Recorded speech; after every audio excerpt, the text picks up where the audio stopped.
Quero agradecer mais uma vez ao ex-presidente Bolsonaro, cumprimentar em nome do Grupo Asa Branca de Comunicação, CBN Recife, CBN Caruaru, TV Asa Branca, G1 Caruaru e Rádio Mix, além de mais de 50 rádios que estão conosco nesse momento, falando aqui, acompanhando conosco essa entrevista. Mais uma vez, presidente, obrigado. Queria começar perguntando como é que está a sua rotina depois que deixou o Palácio do Planalto, presidente. É uma rotina bastante movimentada. Tá? Nós saímos da política, mas a política não sai de nós. O PL é o maior partido do Brasil.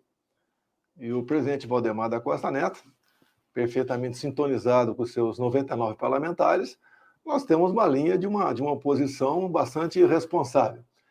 E estamos no ano eleitoral, temos eleições municipais por todo o Brasil. Então, obviamente, é bastante movimentada a vida da gente, além de outros problemas, né, que com toda certeza você vai levantar aqui para a gente debater. Presidente, eu queria iniciar perguntando, logo de cara, que alguns dos seus aliados defendem, e eu queria saber, entender um pouco isso. O que é um golpe via estado de sítio? Isso eu queria entender, porque aquela minuta ali repercutiu e virou famosa, né? Primeiro, eu sofri 3 buscas e apreensão. Tá? Uma foi aqui na sede do PL, onde acharam essa minuta. E foi um escândalo naquele dia. Só que algumas horas depois, notou-se que aquela minuta foi fornecida de processos lá que vinha do Supremo Tribunal Federal. Então, não tinha nada a ver comigo. Agora, o que é essa história de golpe via estado de sítio?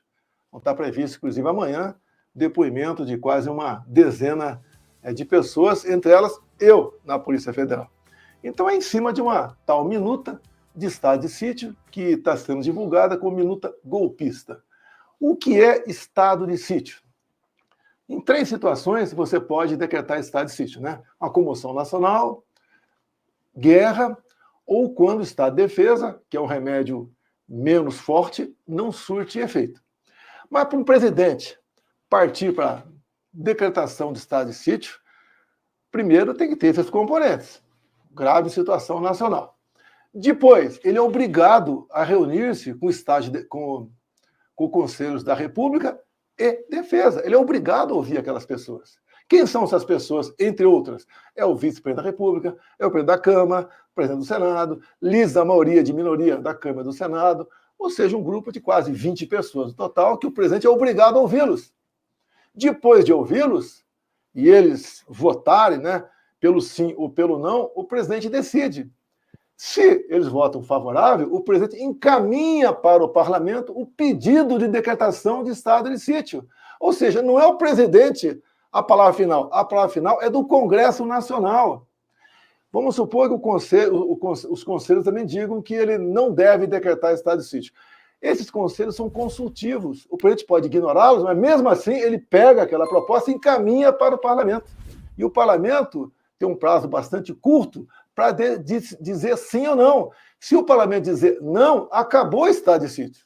Então não é o presidente que decreta estado de sítio. E alguns dizem por aí, lamentavelmente, uma parte da imprensa, que seria um golpe via estado de sítio. Isso não existe. Não podemos ficar batendo nessa tecla. Tem gente do meu lado, trabalha comigo, né? Mas está presa por causa disso, por um crime impossível de acontecer. E me surpreende se as autoridades, né, e alguns órgãos de imprensa defenderem como fosse uma possibilidade concreta nossa de dar um golpe via estado de sítio. Essa será a tese da sua defesa, presidente? Isso aí é tese jurídica, não tem que discutir. Me surpreende até levar ele para frente esse processo. É um crime impossível. Impossível. Estado de sítio é algo previsto na Constituição. Então, sequer o primeiro passo foi dado, que seria a convocação dos Conselhos da República de Defesa para orientar o presidente se ele levaria avante essa proposta. Não, eu quero repetir aqui, o presidente, depois de ouvir os conselhos, encaminharia para o Congresso Nacional o pedido para decretar o estado de sítio. Se o Congresso falar não, não. Se o Congresso falar sim, mesmo assim, o presidente não tem autonomia para fazer o que ele bem entende, porque o Congresso continua em funcionamento, mesmo se for época de recesso, mas continua em funcionamento para fiscalizar as ações do presidente da República. E se algo der errado, o presidente da República é responsabilizado. Então, o estado de sítio é uma coisa bastante séria. Não é uma pessoa que decide, é o parlamento que decide. Então, peço, né, que as pessoas se interem disso, em especial a grande mídia, e leve a verdade para a população. Ninguém tentou dar um golpe no Brasil. Essa é a grande verdade. Presidente, o senhor citou aí que o senhor vai amanhã ser ouvido. O senhor vai amanhã lá ou o senhor vai ficar em silêncio? Qual a sua opção? Olha, eu sigo as orientações dos advogados. O que os advogados dizem? Temos que ter acesso ao processo. E os processos são todos sigilosos, ou secretos, reservados. E os advogados, se tiverem acesso até amanhã, obviamente que eu vou falar. Agora, se o advogado falar, não tivemos acesso, que são processos bastante longos, de 1000 páginas, né, inquéritos, e tem que tomar conhecimento disso. Aí está o respeito ao Estado Democrático de Direito, o devido processo legal. Ninguém pode ser julgado sem saber do que está sendo julgado.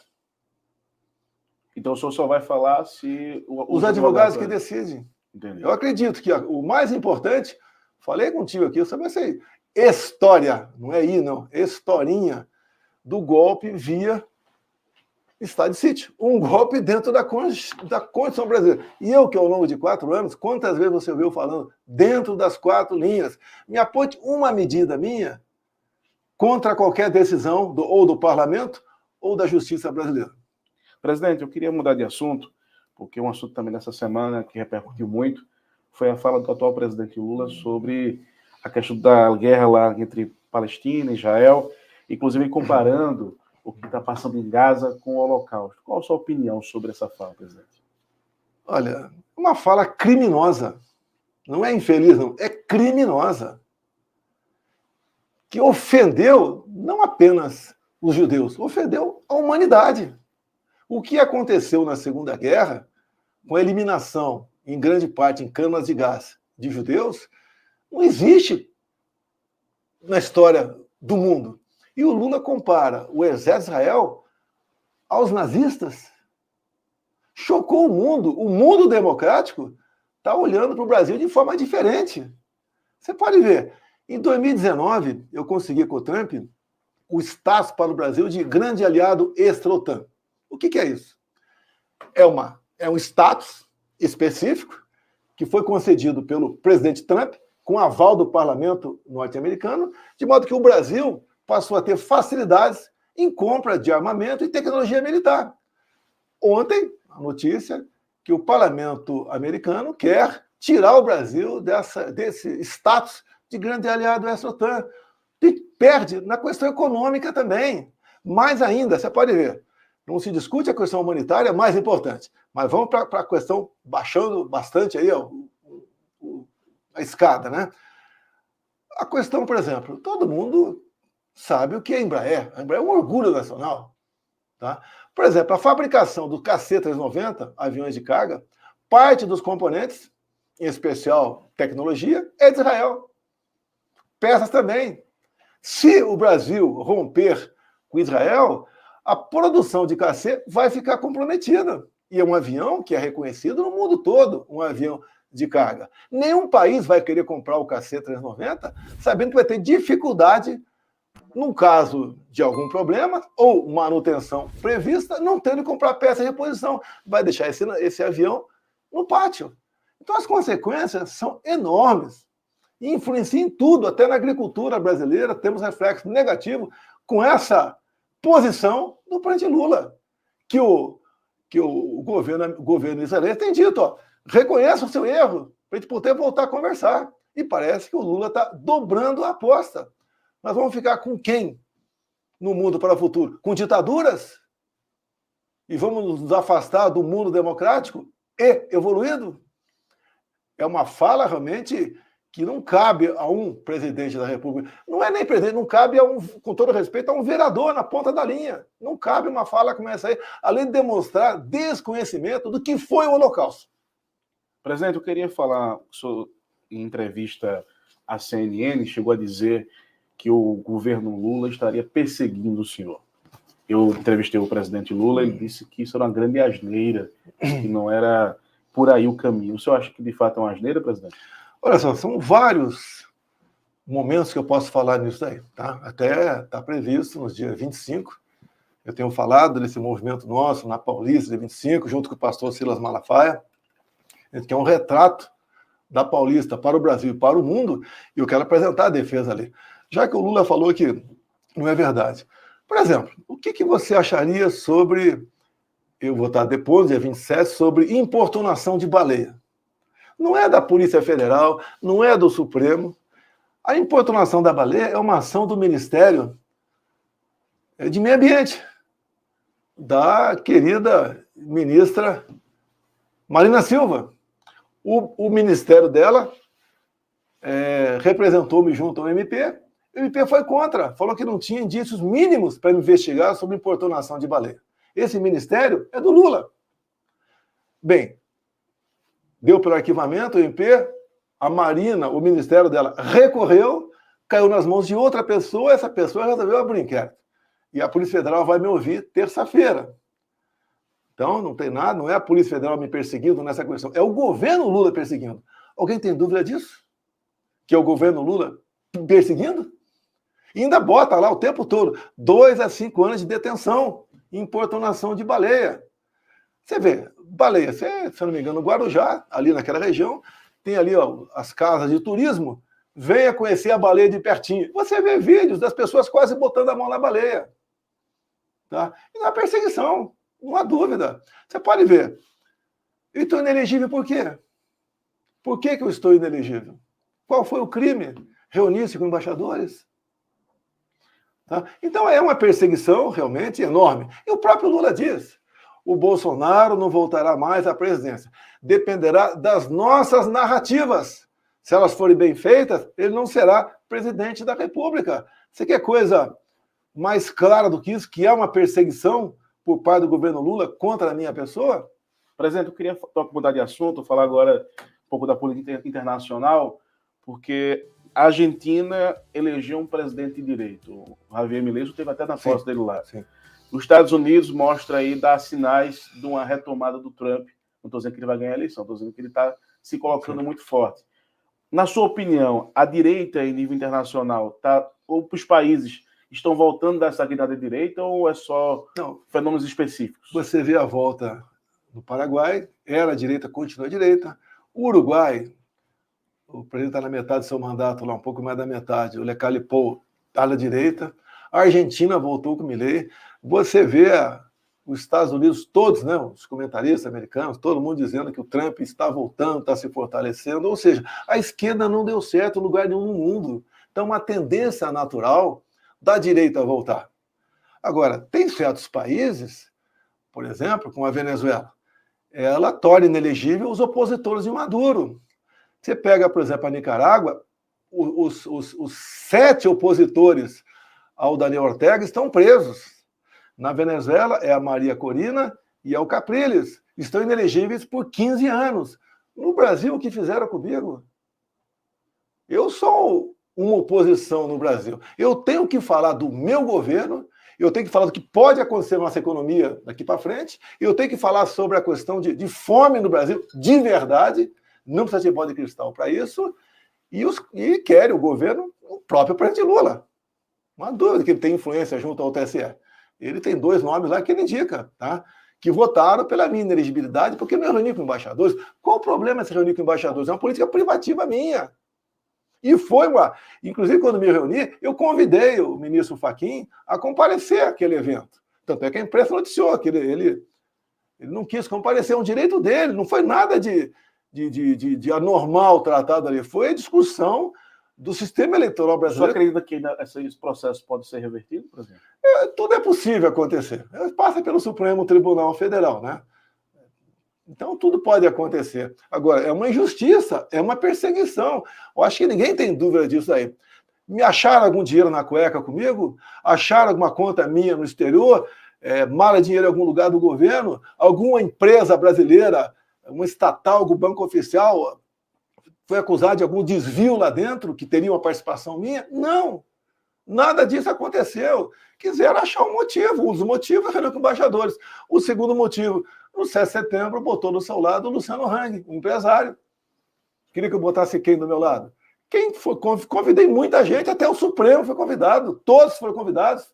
TCU, STJ, todos convidados a participar do 7 de setembro. Daí usou o 7 de setembro, colocando ao teu lado o Luciano Hang. Não justifica isso daí. É uma política, você vê, o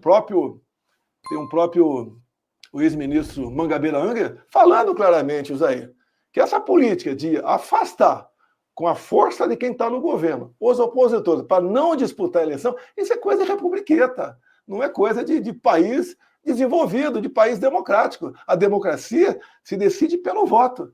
E estão fazendo exatamente diferente aqui no Brasil. Presidente, vamos falar ainda nesse tema. Caso a sua inelegibilidade continue, você tem algum nome em vista para 26? Eu só discuto isso aos 48 do segundo tempo. Tá? Eu tenho a convicção que pode ser revertido isso, porque foi uma injustiça me tornar inelegível por essas argumentações. Uma injustiça muito grande. A gente está falando para a CBN Recife, que está transmitindo para mais de 50 rádios do Nordeste do Brasil, e eu queria que o senhor, brevemente, fizesse um balanço do que foi o seu governo para o Nordeste. E eu até queria fazer uma segunda pergunta. O Nordeste foi importante para a vitória do Lula.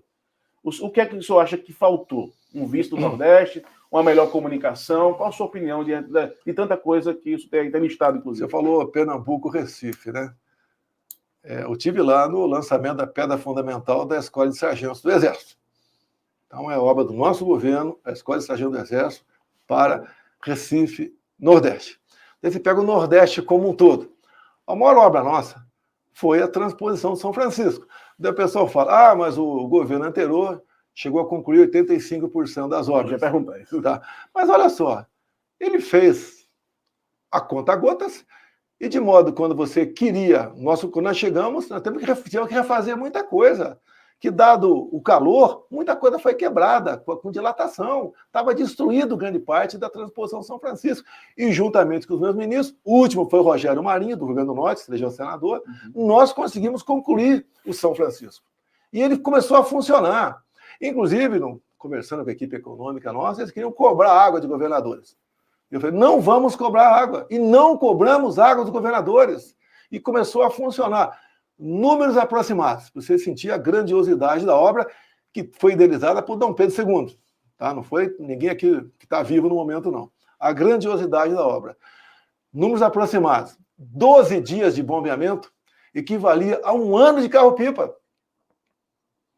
Um pouco mais de 400 milhões. Isso é de graça para a gente, para dar água para um povo que precisa. E você viu água jorrando. Nós fomos em açudes, em represas, em vários locais, mostrando a água chegando, a alegria chegando ao Nordeste. Nós aqui no Centro-Oeste, no Sudeste, no Sul, não temos esse problema.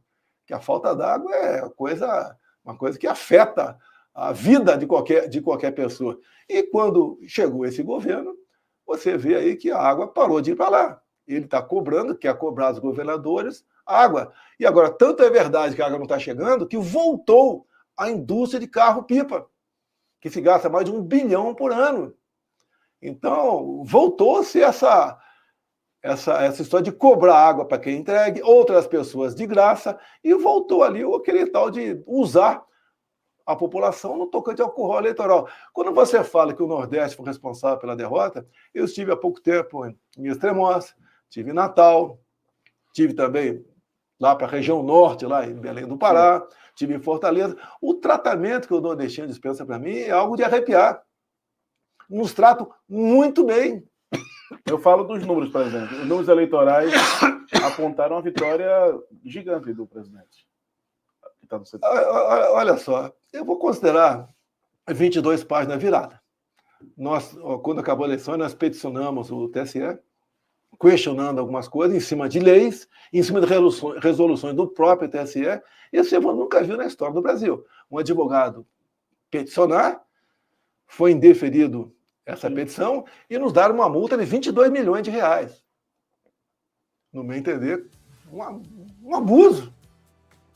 Ou seja, qual o recado? Não se discuta mais questão eleitoral. Então, vou começar a página virada dessa questão eleitoral e o carinho que o povo do Nordeste tem para comigo. Em qualquer lugar que eu vá da região, é algo simplesmente fantástico. Então, o povo nordestino gosta de mim pela transposição São Francisco, coisa muito importante, pelo Bolsa Família. Nós transformamos de, em média, R$ 190 o Bolsa Família em média para, no mínimo, R$ 600 com responsabilidade fiscal. A imprensa, há poucos dias, que botaram no meu colo, e o PT batendo em mim, que eu havia alongado a dívida dos precatórios. Sim, com o parlamento brasileiro. E digo mais, os senadores do PT votaram favorável a isso. Que eles queriam votar contra, mas sentiram que era justa a nossa proposta e eles não poderiam ser contra a majoração para R$ 600 do Bolsa Família. Então fizemos a coisa dentro da nossa responsabilidade com a participação do parlamento brasileiro. Quando você fala em Nordeste, por exemplo, se fala muito no Nordeste a questão dos usineiros, que plantam e trabalham a cana. Por exemplo, juntamente com um trabalho muito forte do Gilson, que apesar de ser de turismo, trabalhou nessa questão, sim, lá de Recife, né? Nós conseguimos acabar com o álcool turismo. O que era isso aí? O usineiro produzia o etanol, o álcool era obrigado a entregá-lo para uma distribuidora, às vezes 200, 300, 400 km de distância. Esse álcool ia para lá e depois voltava aqui do lado para ser vendido num posto de gasolina, a 10 km da usina. Nós, juntamente com o parlamento brasileiro, tá, nós conseguimos permitir que o usineiro vendesse o seu etanol, o seu álcool, diretamente para o dono de posto de gasolina. Ajudou na economia do Nordeste essas questões. E questões outras também que estavam em andamento com dinheiro da iniciativa privada. O que é isso aí? Descobrimos, né, estudo que vem de tempo, que o Nordeste poderia ser o maior produtor de hidrogênio verde do Brasil. Através do quê? As ditas eólicas offshore. Ou seja, aqueles cataventos no mar. Então, o levantamento nosso, e tudo foi acertado por decreto em 22, logicamente o próximo passo seria 23, para que a iniciativa privada investisse nesses cataventos, nessa indústria de energia via ventos. Então, isso aí, o equivalente de energia produzida na costa do Nordeste, equivalia a 50 vezes a energia produzida por Itaipu Binacional. Isso está parado, desconheço o andamento dessa proposta no momento.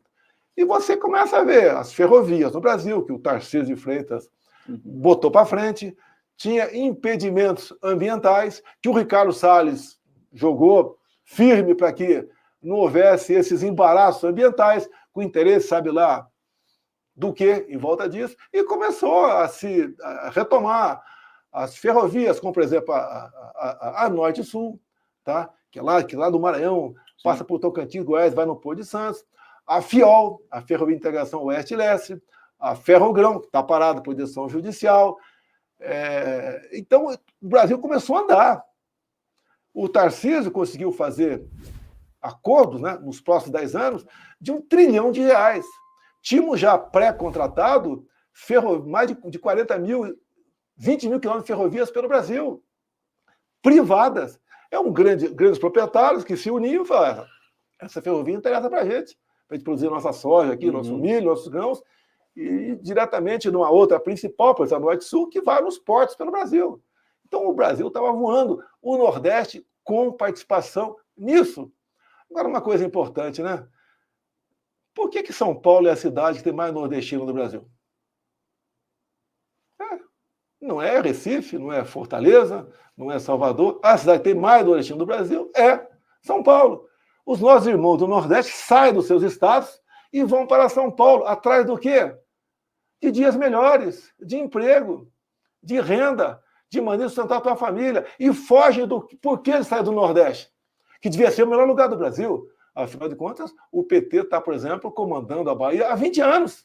Por que sai de lá? Pelas péssimas administrações. Agora não pode. O nosso querido irmão nordestino, que deixa a sua terra natal, que ninguém quer deixar a sua terra natal, e vai para São Paulo, por causa da política da esquerda, chegar em São Paulo e votar num candidato de esquerda, por exemplo, para a prefeitura de São Paulo.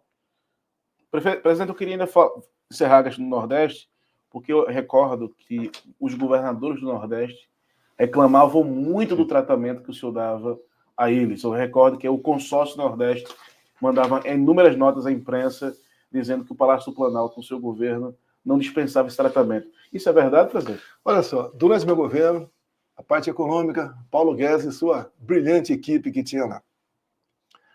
Nós não segurávamos recurso para a prefeitura de esquerda. do PT, tem uma pena do PSOL, né? Nós entregamos recursos para todos, de forma bastante democrática, equânime. Se você pergunta para um prefeito qualquer do Nordeste, se ele deixou de receber recursos nossos, não deixou de receber, de forma proporcional a uma prefeitura de outro partido ali do lado. Pergunte para os prefeitos do Nordeste se eles atrasaram o pagamento do 13º do meu governo. Não atrasaram, porque tinha recurso para eles, apesar da pandemia, apesar da guerra lá fora, que prejudicou nossa economia aqui dentro. Então, a política é responsável de priorizar os municípios.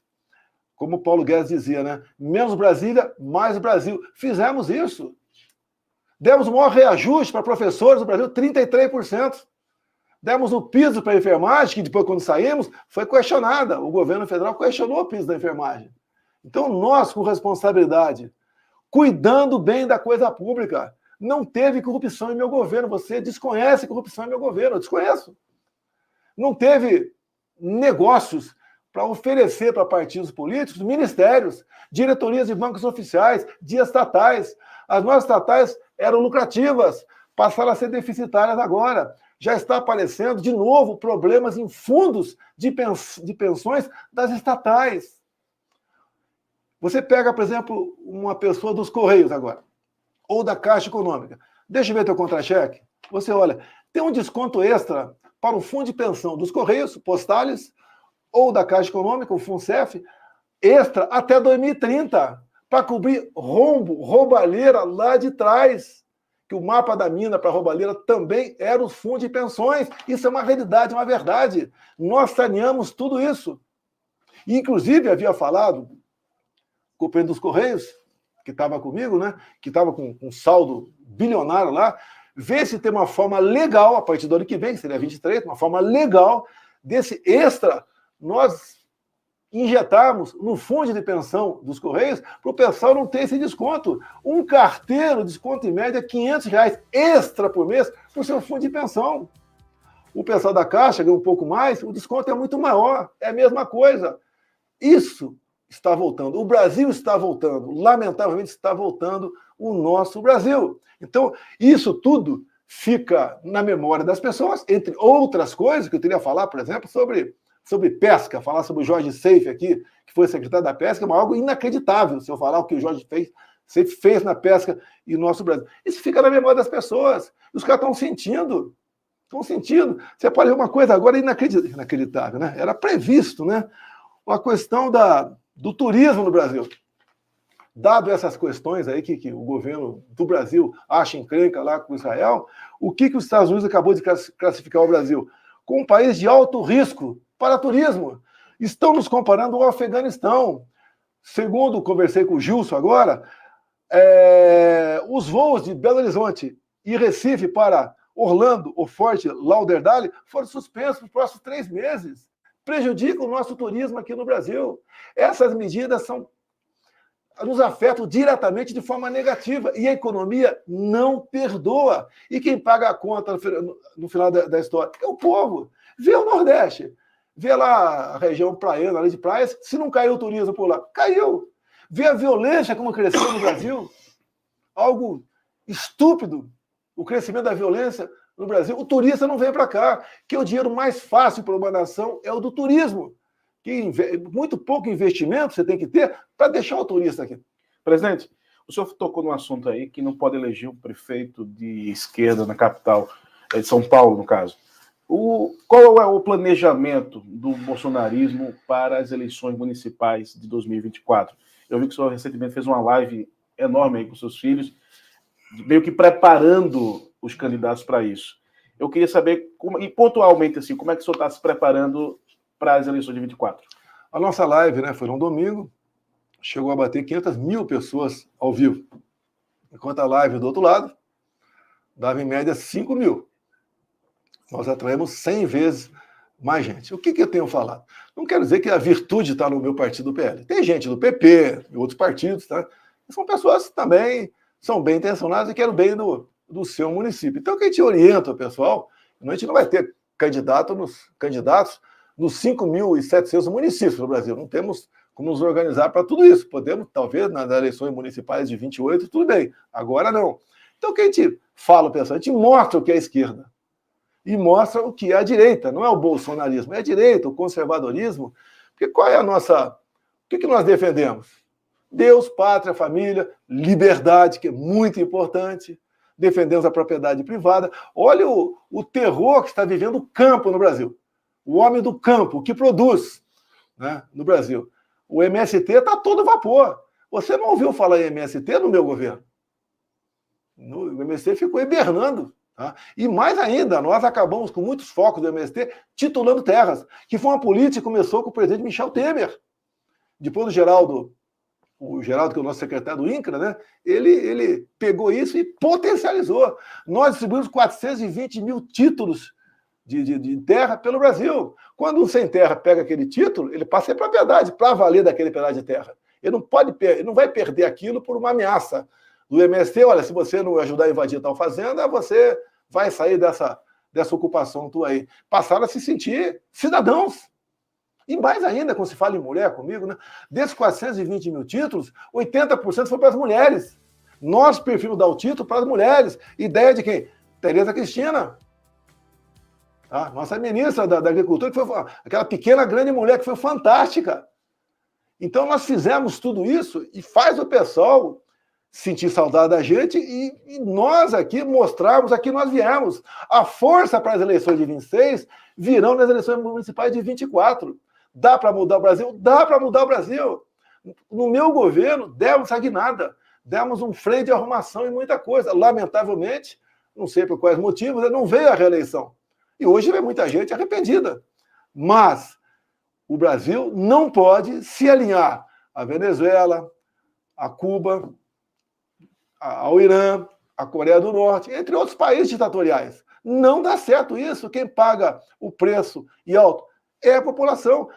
Vá no supermercado e veja quanto estão os preços de agora e de um ano e pouco atrás, quando estava no governo. A diferença é enorme dessas questões. Por que isso aí? Ninguém mais está querendo investir no Brasil, ou pouca gente quer investir no Brasil, porque não acredita nessa política econômica e nessa questão ideológica que o PT tem levado à frente.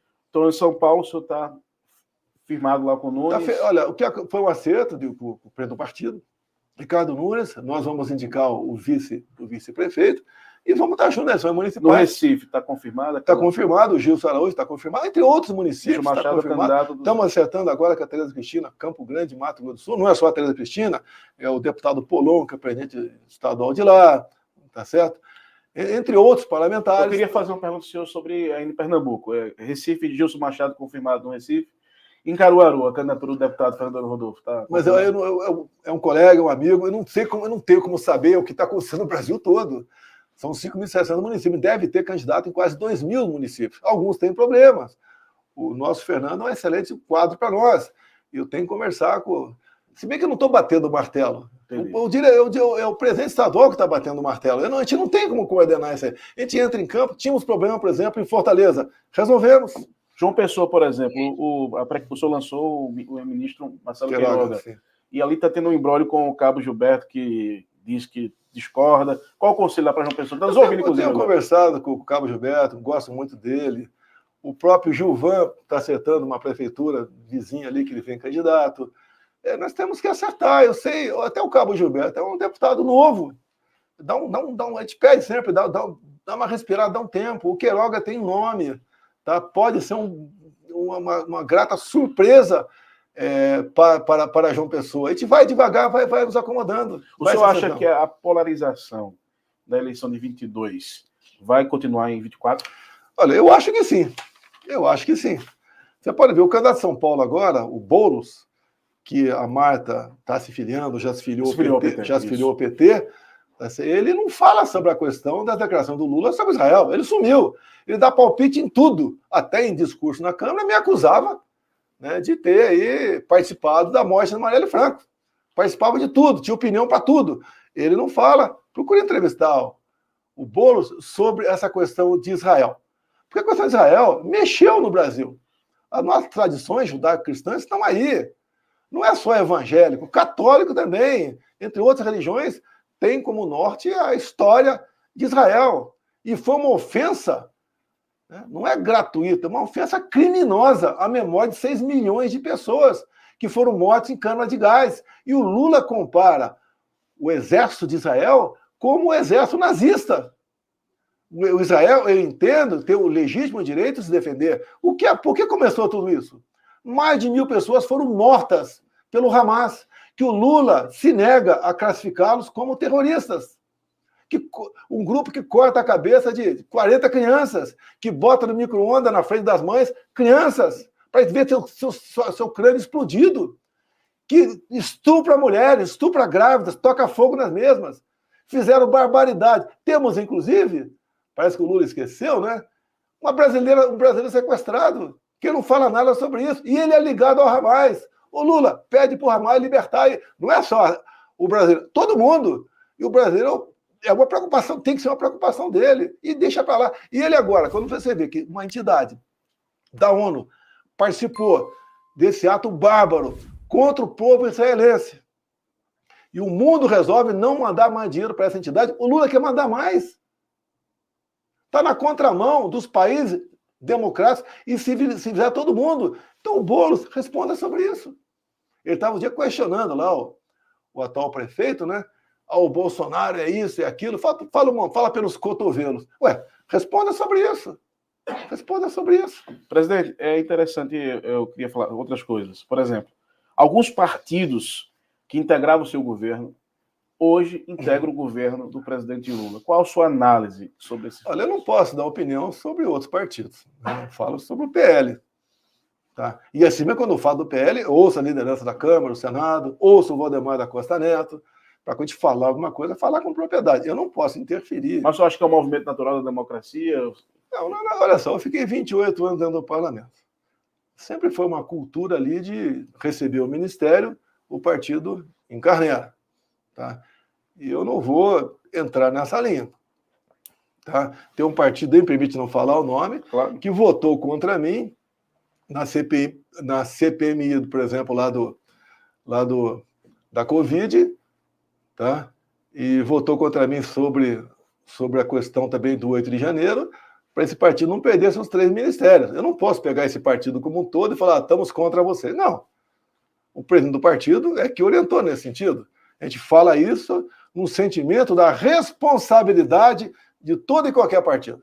Por exemplo, se fosse uma CPMI muito bem feita sobre o 8 de janeiro, pode ter sido que a pressão sobre inocentes que estão presos seria bem menor, talvez nem fosse condenados a 17 anos de prisão. Isso que está acontecendo no momento também poderia ser diferente, já botar um ponto final nessa história, como comecei aqui no início, no seu programa, tá? De eu estou sendo investigado por um golpe de um estado de sítio que não existe. Agora, tem colega do meu lado, militar e civil que trabalha comigo, que estão presos preventivamente. Se esse partido faz um bom trabalho, houve lá o G. Dias, tá? E chega, houve, por exemplo, cobra aquela questão das câmaras do Ministério da Justiça que não entregou. Olha, se eu queria dar um golpe, alguém queria dar um golpe, o outro lado mostra os vídeos. Por exemplo, um cara rouba a tua casa. Daí a polícia chega lá para investigar. Daí, pô, não, seu Elielson, me forneça, por favor, aqui as imagens, para a gente ver quem entrou na tua casa. Fala, não vou fornecer. Apagaram. É sinal que quem entrou na tua casa teve alguma coisa a ver contigo. O senhor acha que, então, o 8 de janeiro foi uma criação da esquerda? Olha só, quando se fala em golpe, até o próprio ministro Zé Múcio falou, Aldo Rebelo falou, entre tantas outras pessoas de esquerda ou do próprio governo. Golpe, você tem que ter armas. Você tem que ter conspiração. Você tem que... É tanque na rua. Tem que ter uma autoridade, uma personalidade conduzindo esse golpe. Nada disso teve. Que loucura é essa falar em golpe 8 de janeiro? Mas o senhor tem que ser preso, presidente? Hoje em dia, qualquer um pode ser preso sem motivo. Eu vejo colegas do meu lado, que trabalhavam comigo aqui, que estão presos. Qual é a acusação? Inclusive, civil. Ele viajou com o Bolsonaro para os Estados Unidos dia 30 de dezembro. Ele não foi. Depois o advogado prova que não foi e ele continua preso. Ou seja, o que a gente vê um quadro atual, pelo que parece, querem caçar o registro do PL. Essa é a intenção. Tirar. Não é só o candidato. Já me tiraram. Por enquanto eu estou fora Eu queria ser candidato a vereador no Rio de Janeiro para ajudar o Ramagem lá, inclusive. Eu queria ser candidato a vereador. Dessa eleição? Sim, gostaria de ser candidato a vereador. Não há demérito, eu comecei minha vida como vereador. E recomendo quem quer pensar alto na política, comece como vereador, começa lá embaixo, tá certo? Então, essa questão não basta apenas... houve eleição, o TSE anunciou o resultado da mesma, depois me torna inelegível sem crime, e depois se fala em prender.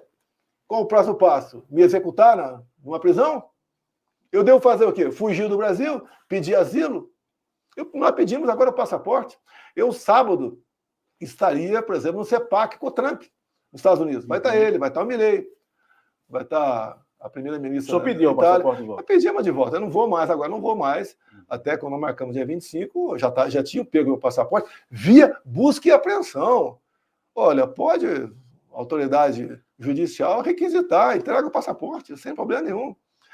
A PF foi na minha casa a primeira vez, busca e apreensão, atrás do cartão de vacina. Olharam tudo lá, não tem o cartão de vacina. Eu lembro uma coisa aqui, 2 coisas marcaram, né? Busca e apreensão. Perguntou para mim e para minha esposa se tinha cofre na minha casa, que é alugado. Eu não sabia que tinha cofre. Minha mulher falou, tem. A senhora pode abrir? Está aberto. Foram lá, acharam $3. A busca e apreensão em Mambucaba, que não foi dirigida para mim, passou a ser para mim, foi atrás do meu filho que estava lá, o Carlos. Sim. Daí reviraram a casa. Quem sabe eu tivesse algo escondido na casa. Não tem nada escondido em lugar nenhum. A minha própria vida, que o pessoal me acompanha, sabe qual a vida que eu levo. Como, por exemplo, agora você vê uma outra narrativa. Bolsonaro mandou para os Estados Unidos $800 mil sobre isso agora, de forma lícita e ilícita em dezembro de 22, à espera do golpe. Lícita e ilícita. O que eu fiz? A minha poupança, aproximadamente $800 mil, eu mandei do Banco do Brasil para o BB América. Se alguém quer dar golpe, não manda dinheiro para os Estados Unidos. Esses recursos seriam bloqueados. Você manda para paraíso fiscal. Agora, segundo a PF, olhar para a PF aqui, segundo a PF, tudo legal e ilegal que eu consegui enquanto presidente foi $800 mil. Tudo isso. Narrativas.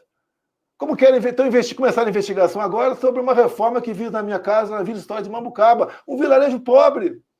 Estava lá 5 anos sem entrar, fiz uma reforma rápida lá, em 2 meses. Dinheiro da onde? Meu. Estão investigando também o Pix. Ele quase 7 milhões saiu da tua conta, do Pix, é verdade. Saiu quase 7 milhões. Né? Grande parte para advogados, porque eu estaria lavando dinheiro. Peraí, eu tiro da minha conta, dou para advogado sacar lá, botar na minha mão dinheiro vivo. Isso é lavando ou é sujando o dinheiro? O dinheiro do Pix é livre, é limpo. Eu agradeço quem doou para mim. Quem podia esperar 17 milhões na minha conta? Mais do que Criança Esperança, da TV Globo. Eu até aproveito o momento, você que faz parte. Eu gostaria muito de falar 2 horas ao vivo com a TV Globo, para te esclarecer muita coisa. Não vai ter atrito, briga, palavrão.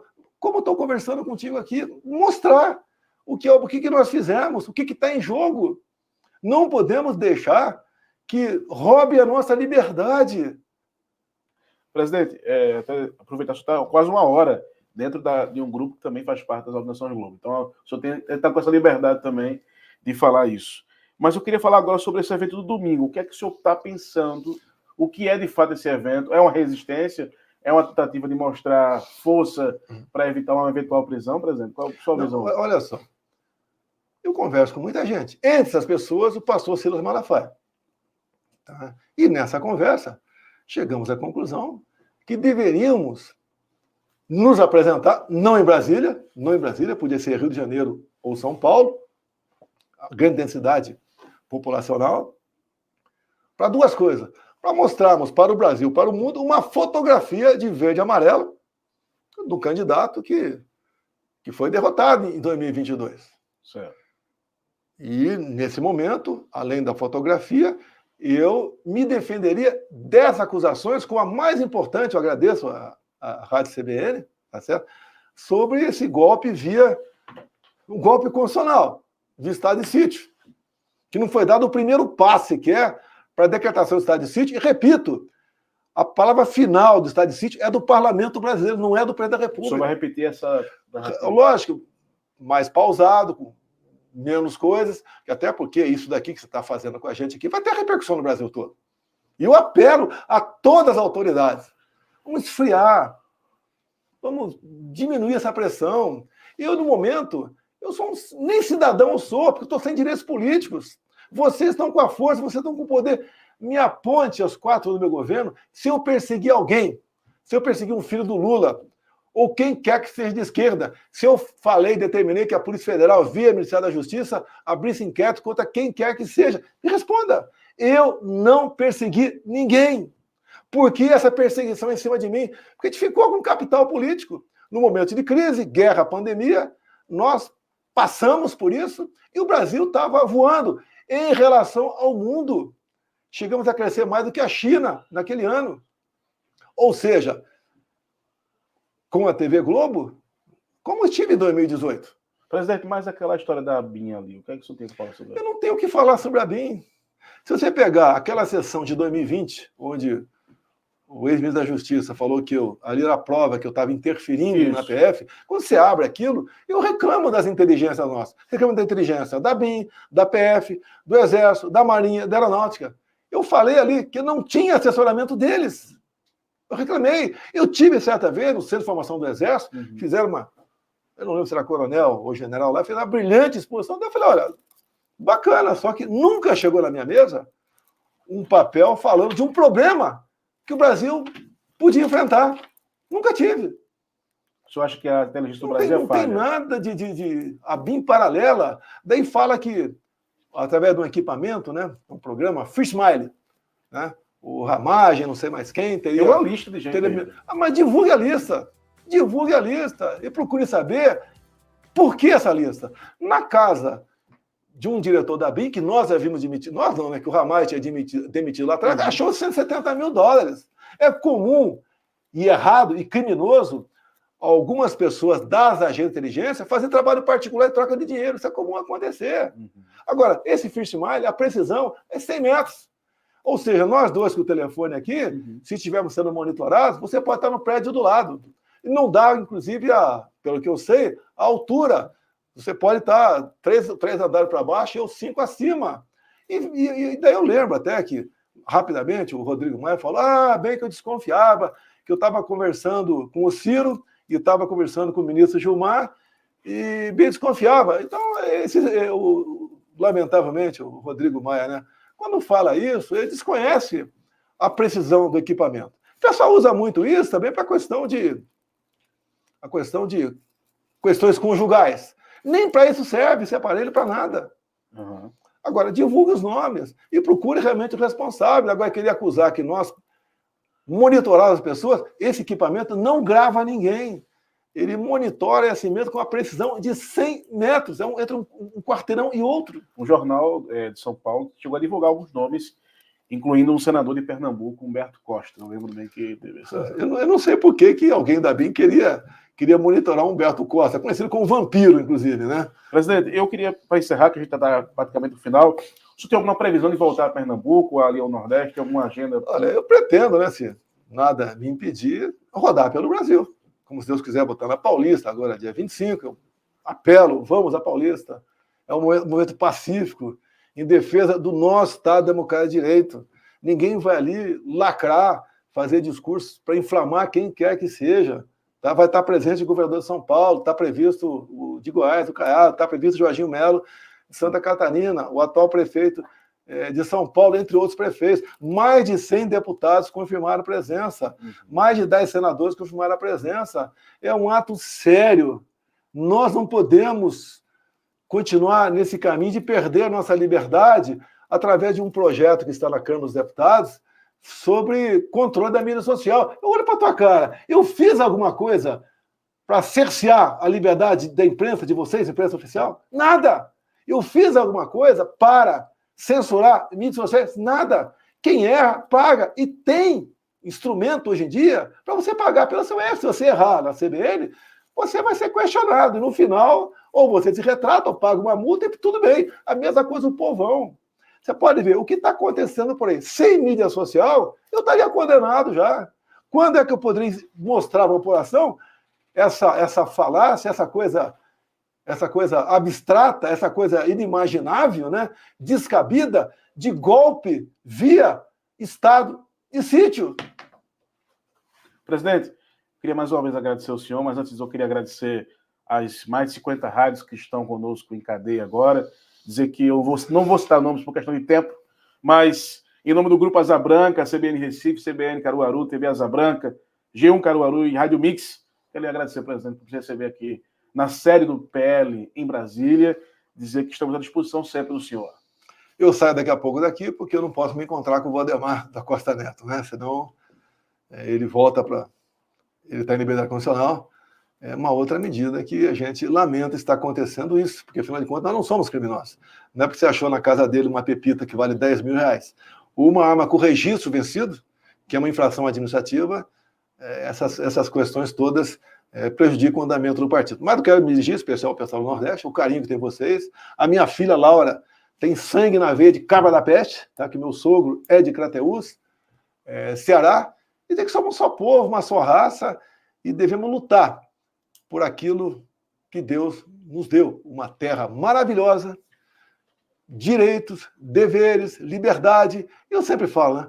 A nossa marca é Deus, pátria, família e liberdade. Queremos o bem do Brasil, queremos a democracia, queremos o Estado democrático de direito funcionando de verdade nos 3 poderes. Queremos paz para termos realmente progresso. Presidente, mais uma vez, obrigado. Agradecer a vocês que estão acompanhando e abraço aí, Geraldo. Voltamos aos estúdios.